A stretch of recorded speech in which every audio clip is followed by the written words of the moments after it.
Hello, this is Captain Chaudhari. Today I want to speak about Metacentre. What is Metacentre and how it is formed? So before we learn the Metacentre, let us understand a few other basic things, more basic things to the Metacentre.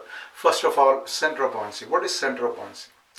Now, because of the intact underwater volume of the ship, buoyancy force is exerted by the liquid or the water that is supporting the ship, the liquid that is providing the buoyancy. So where is that single point from where we can assume that the force is acting vertically upwards to balance the weight of the ship? So that point is center of buoyancy, right? So we understand that center of buoyancy is decided by the shape, the spread of the volume underwater, And now let us understand what is center of gravity. Now on the ship we have the various components that exert the weight on the ship. Like for example, the steel body, the engines, the anchor chain, the various equipment which are there on board, the platings, the mast houses, the mast itself. But where is that single point where we may say that the entire weight of the ship is likely to act or is acting? That point is center of gravity. Now this point, center of gravity, is also determined, in fact it is determined by the inclining experiment. Inclining experiment means we are trying to cause a list, on a nearly empty ship, or rather an empty ship, and we try to find out how effective is the weight transfer to provide the list. The obvious thing is, a ship that is more stable, it is difficult to list that ship.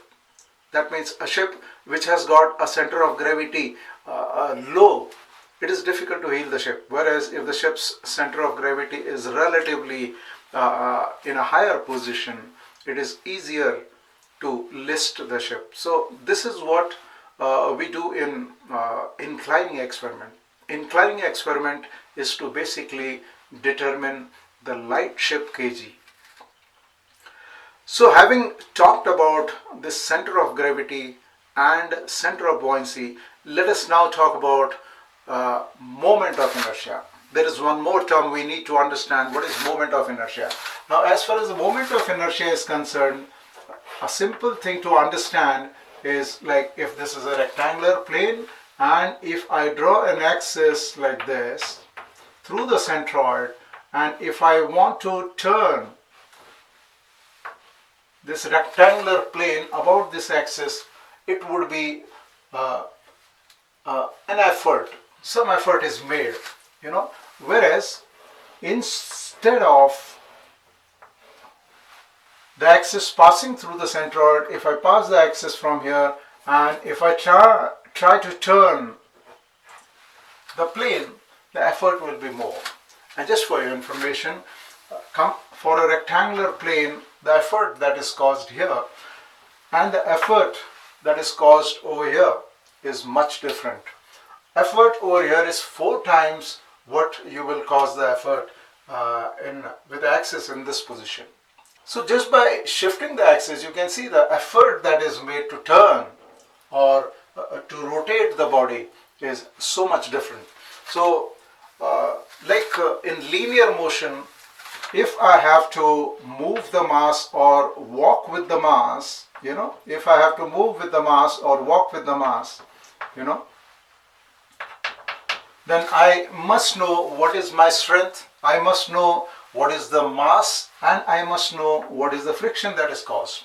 So basically, if you have to move a mass or you have to walk with the mass, you want to know what is your strength and what is the mass. In the linear motion, what is the importance of mass? In the rotatory motion, that is the importance of moment of inertia or second moment of area. Like if you consider this to be the ship's rudder, right? This is in a way balanced rudder and this is unbalanced rudder, because the effort that you take to turn this rudder is 1/4 the effort you take to turn this rudder of the same weight. The weight may be same, but the position of axis is different. That is what is the difference that is caused by the axis of rotation. So in the linear motion, the way we talk about the mass, the importance of mass, we understand in the rotatory motion, it is not the mass only, it is also the moment of inertia, right? So having understood what is moment of inertia, let us now understand what is the role of moment of inertia in rolling of the ship. So if we look at the ship, and this being the water line, this is the ship. If we imagine the ship cut along the water line, okay, then we'll get the water plane area of the ship like this. This water plane area has got tremendous importance in causing a vertical height from center of buoyancy to metacenter. Center of buoyancy to metacenter decides the vertical height Bm, which is so much important in deciding what is the stability of the vessel. So let us first understand what is moment of inertia, which we just understood with the help of a rectangular plane. While the ship rolls, like if we look at the ship rolling, this particular water plane area slightly increases when we roll on one side or the other side of upright, right? So there is a slight change of this water plane area. Now the effort which is used by external agencies, the effort that is used to roll the ship, somewhere this moment of inertia of the water plane area plays an important role. So we try to understand what is the role of the water plane area. So it seems if you are rolling the vessel about the fore and aft axis, which is passing through the center of flotation. Center of flotation, as we know, is the centroid of the water plane area, and if the ship is made to roll about this axis, external agencies making some effort. So provided this axis is passing through center of flotation and the ship is made to roll, and if we are able to understand, visualize what is the moment of inertia of this water plane area, then moment of inertia of water plane area about fore and aft axis that is passing through centroid, if we divide this by underwater volume, what we get is the Bm transverse. So we understand what is the relationship between the center of buoyancy position, metacenter position, moment of inertia of the water plane area, and the underwater volume. Let us try and understand what is the relationship of this Bm with our stability.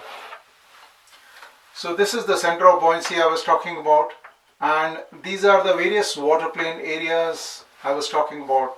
Now what happens is, when the vessel is rolling, the center of buoyancy is going in an arch, right? When we make the ship roll through small angles about upright equilibrium, small angles is very, very important, and small angles is up to 5 or 6 degrees, not more than that. So when the vessel is made to roll through these small angles or rolls in a static water, seawater condition by 5 to 6 degrees, then these center of buoyancies, they go in an arc, and from these arcs, if we draw perpendicular to the respective water lines, when the B is over here, this is the water line, respective water line, then all these Y2, numerous, infinite center of buoyancies, when an upright is drawn through each center of buoyancy to the respective water line, these uprights meet at a single point that is called transverse metacenter. Now if the ship is rolling, and imagine that there is no free surface of liquid, then during the rolling, the center of gravity of the ship, which we just talked about, remains fixed in position. What moves is the center of buoyancy. Now when the center of buoyancy moves to and fro about the upright, during rolling, and we are considering now rolling through small angles of heel, then what happens is during rolling there is this vertical separation that is caused between the center of buoyancy and center of gravity, and this horizontal or transverse separation is called the righting lever, the GZ, which provides the inherent stability for the vessel to come back to upright equilibrium. So we typically call it this righting lever as GZ, and we also call this lever GZ when we consider the static water condition.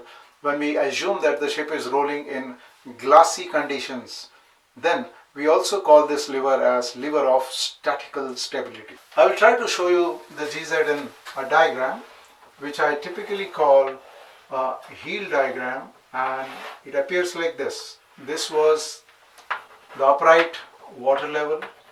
This is the water level now. This is the original position of center of buoyancy. Now this buoyancy, center of buoyancy of the ship moves this way along this line, centroid to centroid. Centroid of the wedge is parallel and proportional to this movement from here to here of the wedge. And then what happens is, from B1, if I put an upright to the present water level, G, which was there, has not moved from its position. The vertical separation between the G and center of buoyancy, this is GZ. Now you've seen in this picture, I had drawn an upright through B0, that is the initial center of buoyancy, to the initial waterline, and during the heel, through the small angle, while B shifts to B1, I have drawn another upright to another waterline, that is the present waterline. Now this process can be repeated for millions of center of buoyancies around upright equilibrium on either side, that is up to 6 degrees. But we should understand that metacenter is the meeting point of the uprights through all these center of buoyancies. Metacenter is not related to the center line of the ship.